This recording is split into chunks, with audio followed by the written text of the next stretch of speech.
nyahlah kamu pembuat kejahatan. Apalagi kalau kamu ngajar-ngajar orang, kalau mau selamat harus berbuat baik, gitu kan. Itu kan menyesatkan. Iya. Kalau bisa selamat karena perbuatan masing-masing kita selamat bisa perbuatan, ya kan? Maka untuk apa Yesus mati di atas kayu salib? Gitu. Nggak perlu capek-capek. Nggak perlu ada penebusan. Iya. Kalau masing-masing bisa menyelamatkan pakai Ya, perbuatan. soalnya perbuatannya gitu ya Pak. Betul.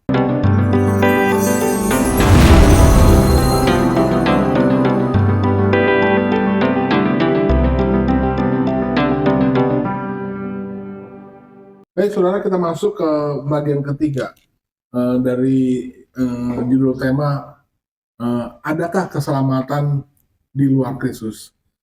Kita punya moto yaitu ujilah segala sesuatu dan peganglah yang baik. Banyak pengajaran yang masing-masing mengklaim bahwa dirinya yang paling benar, gitu loh. Ini berasal dari Tuhan, tetapi kami tidak akan mengupas banyak pengajaran itu. Kita hanya concern kepada pengajaran yang ada di dalam Alkitab saja, Pak. Kemarin kita sudah bahas bahwa hati nurani tidak bisa menyelamatkan manusia, kan? Memang satu-satunya jalan hanya lewat Yesus Kristus saja. Apakah ini berarti sama dengan bahwa tidak ada keselamatan di luar dari kekristenan? Atau tidak ada yang selamat di luar dari gereja? Apakah ini bunyi pernyataan yang bobotnya sama-sama benar? Apakah memang tidak ada keselamatan di luar dari kekristenan? Atau sama dengan tidak ada keselamatan di luar dari gereja? Karena masing-masing kita seringkali dengar bahwa orang khotbah tidak ada keselamatan yang diajarkan di luar dari gereja, atau hanya orang-orang yang di dalam gereja saja yang selamat. Karena kan bicara tentang orang yang selamat itu harus orang-orang yang percaya kepada Yesus Kristus. Dan orang yang percaya kepada Yesus Kristus ini disebut pengikut Kristus, kan? Dan pengikut Kristus itu sama dengan orang Kristen, gitu loh. Apakah itu bobot pernyataan yang setara kebenarannya? Silakan Pak. Ya, kalau dinyatakan bahwa apakah tidak ada keselamatan di luar gereja, di luar kekristenan, gitu. Begini, ya, keselamatan kan urusan personal seseorang dengan Yesus Kristus sebenarnya. Pribadi ya Pak. Pribadi. Apakah semua gereja itu mengajarkan jalan keselamatan yang benar? Ya tentu tidak. Artinya begini, di dalam gereja bisa saja orang tidak selamat. Yesus kan sendiri berkata, bukan setiap orang yang berseru kepadaku Tuhan, Tuhan, ya, akan masuk ke dalam kerajaan surga, melainkan dia yang melakukan kehendak Bapakku, kan gitu. Jadi apa itu kehendak Bapakku itu apa? Gitu. Kehendak Bapakku untuk diselamatkan itu kalau kita membaca Injil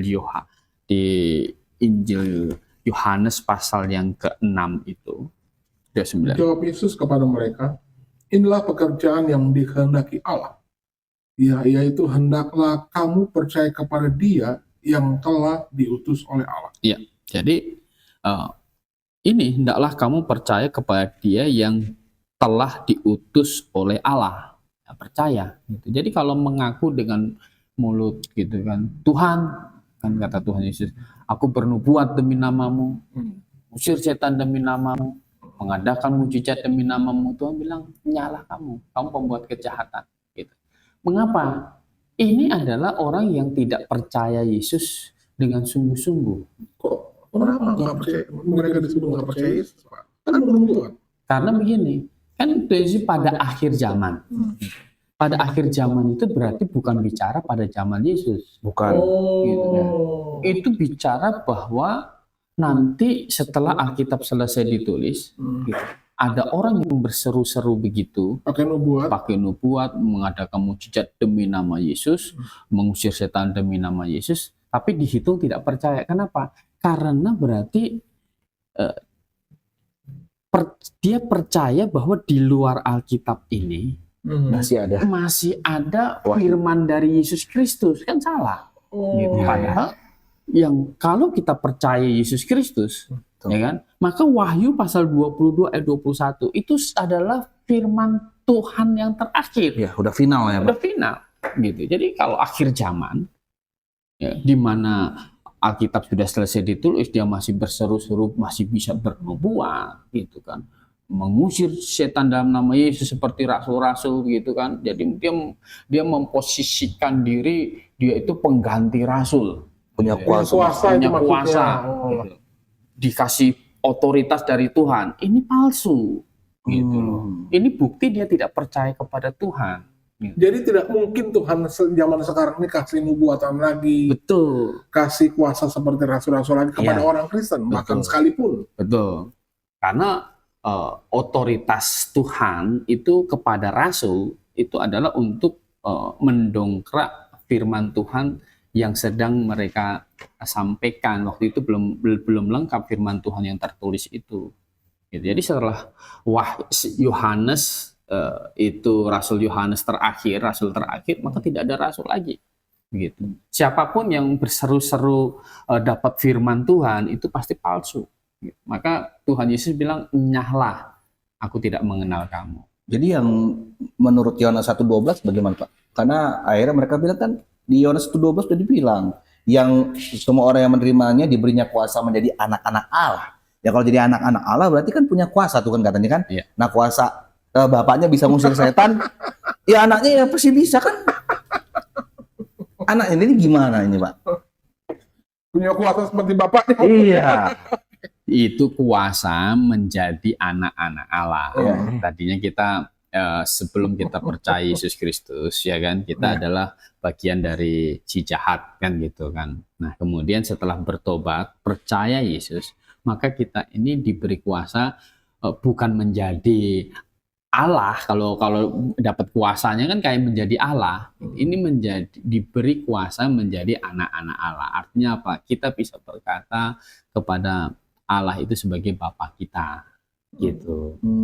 Itu adalah satu hak bagi kita orang yang berdosa, gitu kan, diselamatkan. Bisa menyebut Ya, Allah itu Bapa kita. menyebut Allah itu Bapa Karena kita sudah diselamatkan. Karena kita Berarti sudah maksudnya kita jadi diselamatkan. bisa berdoa meminta langsung kepada. Betul. Oh, Jadi makanya kan Tuhan Yesus itu adalah yang sulung di antara saudara kan gitu. Ya, kita begitu. ini karena penting pasalnya kan akhirnya kan orang menjelaskannya begitu. Saya tertarik dengan tadi loh Pak, yang bernubuat, mengusir setan, menyembuhkan orang sakit demi namamu. Oke. Kalau akibat dari pekerjaan ini kan pekerjaan yang salah kan Pak. Yang melakukan itu bahkan Tuhan tidak kenal, pembuat kejahatan kan gitu. Bagaimana dengan hasil dari Perbuatan itu. pekerjaan mereka ini yang akhirnya menuntun orang masuk menjadi orang Kristen? Iya. Karena ada banyak sekali kesaksian yang begini Pak. Saya nggak mungkin keluar dari kekristenan. Kenapa? Begitu saya tanya. Oh, karena saya sudah ketemu dengan Yesus. Ya gitu. benar. Sering nih, Pak. Oh, kamu tahu itu Yesus? Karena waktu itu saya sakit. Dan saya bertemu dengan Yesus dalam penglihatan saya, melihat bahwa itu adalah Yesus, dan akhirnya dia berkata, sembuhlah kamu. Gitu. Maka seketika itu juga, ya ini kesaksian ya Pak, bisa subjektif, bisa benar atau tidak ya, silakan diuji. Tetapi banyak orang yang karena kesaksian yang seperti ini, akhirnya mereka menjadi orang Kristen. Bagaimana iman mereka ini? Apakah itu bisa menuntun mereka kepada keselamatan? Ya, begini, orang-orang yang berkata, Tuhan, bukankah aku bernubuat demi namamu, mengusir setan demi namamu, mengadakan mujizat demi namamu, kan begitu. Ya. Tuhan bilang, enyahlah kamu pembuat kejahatan, Ya kan? Mengapa? Karena doktrin keselamatannya juga pasti salah, kan gitu. Iman tentang keselamatannya juga pasti salah. Gitu. Mungkin dia berpikir bahwa dia merasa dia bisa udah selamat kan dapat kuasa-kuasa itu, gitu. Ya, pada umumnya banyak yang mengklaim juga begitu, aktivis. Iya kan? Jadi Sudah jadi aktivis. dia selamat lewat Perbuatan istilahnya jadi perbuatan dia. Ya. Bukankah kami bernubuat demi namamu? Gitu. Iya benar Pak ya. Usir setan demi namamu. Artinya apa? Konsep dia kecewa kenapa dia nggak selamat. Padahal saya udah bekerja untuk Ya Tuhan kan? gitu. Padahal sebenarnya dia merasa dia ini perbuatannya banyak kan gitu kan.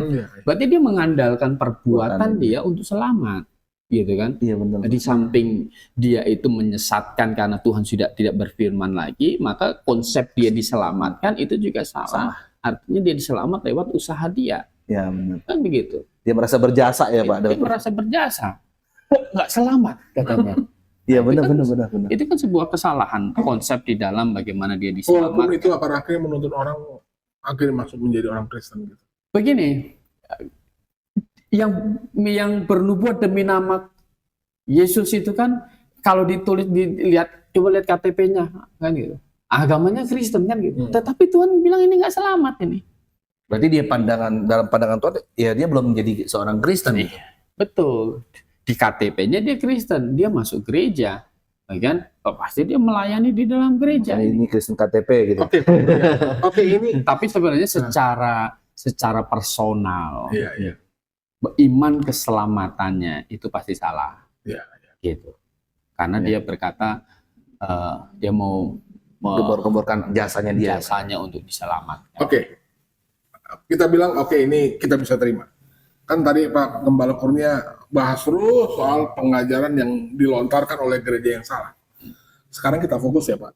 Kita rubah kiblatnya ke gereja yang pengajarannya benar. Di mana gereja itu mengajarkan doktrin keselamatan yang benar, doktrin Alkitab yang benar, doktrin gereja yang benar. Apakah bisa dipastikan bahwa semua orang yang ada di dalam gereja yang benar seperti ini pasti selamat? Begini, kita manusia tidak bisa memastikannya, Iya, gitu kan? Kenapa? Karena persoalannya adalah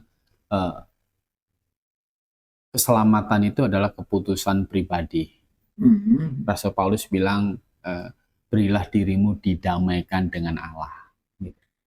Kalau Rasul Paulus memberitakan Injil yang benar, ya kan, orang mendengar, tetapi orang tersebut tidak merespon bagi dirinya, juga tidak terjadi keselamatan bagi dia. Dan kita kan tidak bisa memastikan sampai ke dalam hati, ya kan? Maka orang diselamatkan itu adalah kita orang luar bisa mengerti, bisa yakin dia selamat kalau dari kesaksian dia. Kesaksian dalam berupa Kesaksian keselamatan dia, kita tanya, gimana? Iman kamu tentang cara kamu diselamatkan itu bagaimana? Kan begitu. berarti pengertian akan kebenaran. Pengertian tentang keselamatan dia, itu kalau dia mengerti, berarti kita menganggap itu adalah itu imannya. Tapi itu kan hanya sebatas pengetahuan, Pak. Nah, kalau pengetahuannya benar begitu kan, kalau pengetahuannya benar, Lalu? kalau dia itu sampai ke dalam hati diyakini, Iya. diimani, maka itu akan merubah hidup dia. Harus punya impact yang besar gitu ya, Pak. Betul. Karena kan begini, ketika dia berkata, saya sudah bertobat, percaya Yesus Kristus, dia adalah juru selamat, menanggung dosa saya dulu, sekarang sampai yang akan datang, gitu kan. Maka ketika dia berkata dia bertobat, itu dia bertobat dari semua dosa. Jadi intinya setiap orang yang sudah bergabung dalam jemaat yang benar harus terasa kelihatan perubahan karakter ke arah yang lebih baik. Betul. Dia pasti nomor satu, dia pasti akan meninggalkan dosa. Jadi jadi manusia baru ini ya Pak. Ya, meninggal. Dia ada hati jadi membenci dosa dan sekarang mengasihi Tuhan. Tapi bukan berarti dia nggak bisa bikin dosa lagi. Oh, dia bisa jatuh ke dalam dosa, kan gitu. Dia jatuh. Lalu bedanya apa, Pak? Atau begini, Dengan sebelum dia bertobat, bedanya apa? jatuh ke dalam dosa sama hidup di dalam dosa itu, kalau jatuh ke dalam dosa, ya, itu ibarat begini, kalau pemain bola lagi mau ngegolin, gitu kan, udah mau ngegolin gitu, itu diselengkat orang, gitu kan, jatuh, dia nggak seneng kan sebenarnya, udah mau ngegolin kan gitu kan, gitu. Tetapi kalau dia cari penalti, gitu kan, ya cari penalti nggak disenggol kok jatuh. Gitu. Nah, jadi dia senang berdosa, itu senang, gitu. Jadi kalau jatuh ke dalam dosa, sebenarnya dia nggak senang berdosa itu. Maka seperti ayam jatuh ke air. Dia akan bisa jatuh kan, Bisa. tapi akan segera keluar. Ya, akan betah ya Pak. ya. Tapi kalau masih hidup di dalam dosa itu kayak bebek jatuh ke air. Gitu. Cari Bebek makan di situ Pak. cari makan di situ, senang di berenang situ, dia. bahagia di situ. Nah itu bedanya. Gitu. Jadi kalau dia sungguh-sungguh mengaku diri dia adalah orang berdosa dan Tuhan sudah menanggung hukuman dosa dia, semua dosa dia di atas kayu salib, ya, dan dia berkata Yesus itu juru selamat, dia juru selamatnya pribadi, pasti ada dampak seperti itu. Rajin ke gereja, gitu, giat melayani, kan begitu dampaknya, gitu. Jadi kalau dia suami, dia pasti mengasihi istrinya, Iya. gitu kan. Makanya kalau orang bertobat sungguh-sungguh itu, dampak yang paling bisa dilihat adalah keluarganya akan mendapatkan dampak yang paling bagus. Oh, ada perubahan gitu ya, Pak. Ya, keluarganya paling lihat Yang kan gitu. orang yang paling dekat sama dia. Betul. Gitu. Dia sudah nggak pernah ngomong kotor lagi, gitu kan. Oh, dia Udah nggak pernah bohong lagi. nggak pernah bohong lagi, bertanggung jawab dia. Akan begitu. Keluarganya paling tahu. Begitu. Artinya kesaksian hidupnya bisa dinikmati oleh yang banyak orang. Betul. Nah, itulah yang ada lagunya, makanya Yesus di dalam. Ada Yesus di dalamnya. Iya, betul. Iya. Seperti itu. Ya, jadi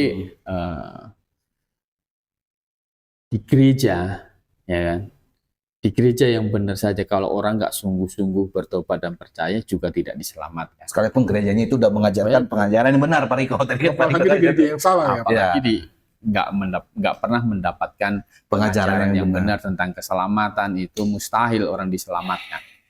Berarti memang yang diselamatkan itu sedikit sekali ya Pak. Ya, Tuhan Yesus pernah berkata begini, kalau anak manusia nanti datang, adakah ia mendapati iman di bumi ini? Ya, jadi kalau kita sudah diselamatkan, ya, maka tetap kita punya tanggung jawab besar untuk memberitakan, gitu, untuk mengajak orang. Ya. Berilah dirimu didamaikan dengan Allah. Dan juga jangan pura-pura selamat, itu kan bahaya. Ditanya sudah selamat, sudah, gitu kan. Tetapi di luar, gitu kan pas kita nggak lihat, gitu, nah sebenarnya cuma di mulut saja kan. Gitu. Itu iman bahwa Yesus juru selamat itu tidak diresapi, tidak dihayati di dalam hatinya. Maka dia tidak menjauhi dosa. Jadi tidak bertobat sungguh-sungguh. Berarti itu balik lagi ke personal masing-masing juga ya Pak. Betul. Artinya yang bisa mengetahui secara objektif ya subjek itu sendiri gitu ya, bahwa pribadinya apakah sudah sungguh-sungguh gitu ya Pak. Ya. Tapi maksudnya mungkin Pak Kurnia menjelaskan bahwa kita pun sebagai orang yang di sekitarnya akan bisa melihat ada bukti-bukti nyata gitu ya Pak, dari perubahan-perubahan hidup yang lama ke hidup yang baru itu. Ya kalau tidak ada perubahan hidup, kalau dia ngaku selamat juga kita bisa berkata saya nggak percaya, gitu. Ya. Gitu. Saya nggak percaya. Ya bisa saja kan kita nggak percaya omongan dia kan gitu. Iya. Ya buktinya ada mana? bukti ya. Makanya Yakobus berkata bahwa kalau iman tanpa perbuatan mati, ya kan? Orang salah menafsirkannya begini, oh kalau begitu untuk selamat tambah perbuatan. Iya benar Pak, ayat ini sering dipakai Pak. Ini salah. Gitu. Jadi begini, kalau iman tambah perbuatan untuk selamat itu akan kontradiksi dengan Rasul Paulus di kitab Roma kan gitu. Jadi orang dibenarkan hanya karena iman. Jadi begini, kalau di dalam Yakobus itu adalah bagaimana kita melihat itu orang beriman. Gitu. Jadi kita manusia menilai iman dari perbuatan dia. Kan gitu. Karena bertobat berarti dia akan membenci dosa, bisa dilihat. Iya. Tetapi kalau Tuhan melihat seseorang itu beriman apa tidak, apakah Tuhan perlu bukti perbuatan? Tidak perlu ya Pak. Tidak. Dia tahu dari hatinya. Tuhan kan sampai ke dalam hatinya. Bayangkan penyamun di sisi Tuhan Yesus kan gitu. Nggak sempat berbuat apa-apa. Nggak bikin perbuatan apa-apa kan gitu. Iya. Tangannya dipaku. Tapi Yesus berkata, hari ini juga engkau bersama-sama dengan aku di Firdaus. Karena Tuhan tahu dia beriman sungguh-sungguh. Kalau butuh perbuatan bahaya. Kan gitu. Nah, kita iman tanpa perbuatan itu mati. Itu adalah bagaimana kita menilai seseorang itu beriman atau tidak. Gitu. Jangan iman tambah perbuatan, salah. Nah, ini bagus. Berarti perbuatan yang dilakukan oleh manusia setelah dia beriman dibutuhkan untuk menjadi kesaksian bagi orang lain. Ya. Jadi itu adalah bukti ya, Pak. Bukti Dia beriman. Pak, ini mantap ini, Pak. Jadi bukan perbuatan ditambah. Ya. Gitu. Nanti kayak kecewa dia. Ya. Tuhan, bukankah saya sudah ke gereja? Kan Ini gitu. sering, Pak, tuh. Jadinya begitu.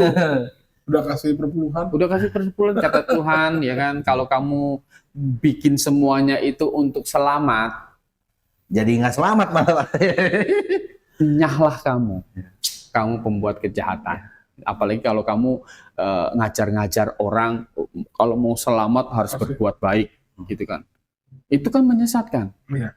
Kalau bisa selamat karena perbuatan masing-masing kita selamat bisa perbuatan, ya kan? Maka untuk apa Yesus mati di atas kayu salib? Gitu. Nggak perlu capek-capek turun. Nggak perlu ada penebusan. Iya. Kalau masing-masing bisa Betul. menyelamatkan pakai Ya, perbuatan. soalnya perbuatannya gitu ya, Pak. Betul. Jadi tidak ada. Jadi nggak usah ada penginjil juga ya, Pak. Jadi kalau dikatakan di luar gereja tidak ada keselamatan, ya di dalam gereja juga banyak yang tidak selamat juga kalau imannya tidak benar. Ya. Jadi intinya adalah selamat itu bukan di dalam gereja atau di luar gereja. Atau bukan karena Kristen gitu ya, Pak. Ya. Tetapi orang diselamatkan itu adalah di dalam Kristus, Amin. bukan di dalam gereja. Baik. Gitu. Di dalam Kristus. Gitu. Baik. Gitu. Silakan, Pak. Saudara sudah mendengarkan part 1, part 2, dan part 3, di mana adakah keselamatan di luar dari Yesus Kristus. Berita tentang keselamatan itu sudah Tuhan berikan kepada manusia bahkan sejak saat Adam jatuh pertama kali ke dalam dosa. Dan memang orang diselamatkan hanya lewat Yesus Kristus saja. Di luar dari itu tidak ada jalan keselamatan. Adam bisa selamat lewat percaya kepada Mesias yang akan datang. Ya. Saya, Pak Kurnia, penginjil Joshua, bisa selamat percaya kepada Mesias yang sudah datang. Gitu. Jadi jalannya hanya lewat Yesus Kristus saja. Dan yang paling penting adalah saat orang diselamatkan, seharusnya untuk menjadi kesaksian bagi banyak orang, dia harus merubah karakter menjadi semakin lebih baik daripada orang yang sebelumnya. Jadi kalau dia hidup betah di dalam dosa, saat dia sudah diselamatkan, maka dia akan membenci dosa dan dia akan terus-menerus berbuat baik. Demi apa? Demi menjadi kesaksian hidup bagi banyak orang. Jadi salah kalau ada pernyataan bahwa enak jadi orang Kristen, bebas bikin dosa, bebas bikin ini, bebas curi, bebas colong, bebas berzina, bebas menipu. Itu menyesatkan. Justru saat orang dia menyesal bahwa karena Yesus mati bagi dosa-dosanya, dia tidak akan lagi mau menyakiti hati Tuhan dan menyalibkan Tuhan kedua kali. Terima kasih Pak Gembala Kurnia sudah memberikan penjelasan yang begitu dalam tentang keselamatan hanya di dalam Yesus Kristus. Terima kasih Penginjil Joshua yang sudah menemani saya. Pujilah segala sesuatu dan peganglah yang baik. Kalau Anda merasa bahwa channel ini bisa menjadi berkat bagi banyak orang, Anda bisa share video ini ke teman-teman atau kenalan Anda, dan Anda bisa mendukung kami dengan subscribe channel ini. Pujilah segala sesuatu dan peganglah yang baik. Selamat malam Pak Kurnia, selamat malam Joshua, dan akhirnya salam Maranatha. Maranatha.